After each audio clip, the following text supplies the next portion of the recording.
Liquidity means how fast you can convert assets to cash, right? Maybe you have a house or a rental property. Well, you can't go spend that. Clearly, you're going to have to sell it first or borrow against it. So liquidity is just a generalized term of how quickly you can get your hands on cash from what you have.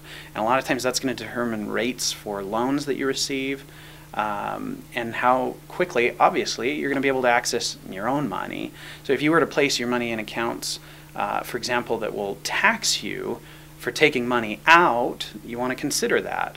That's a part of factoring liquidity. Or if it'll only make you or let you take out money, after a certain period of time, well, you're not liquid. You're not. You don't have liquidity during that time.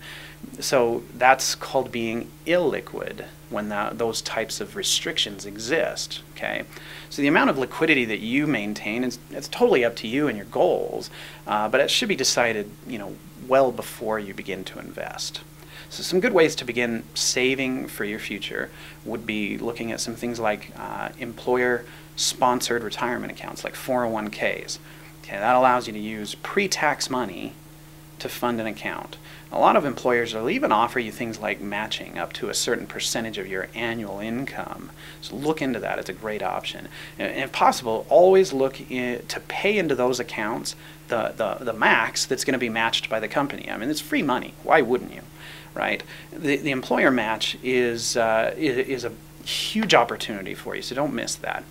And not to mention that you have the ability to fund it with pre-tax income that earns you, really, if you think about it, a free return even before considering any of your other investment returns.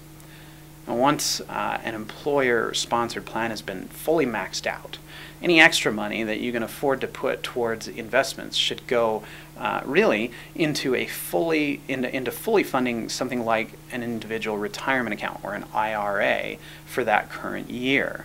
Okay, retirement accounts for you or a spouse are going to provide tax-free appreciation of your invested assets. In other words, you might have paid taxes on the money beforehand, but whatever growth occurs inside that vehicle once you've invested it isn't being taxed.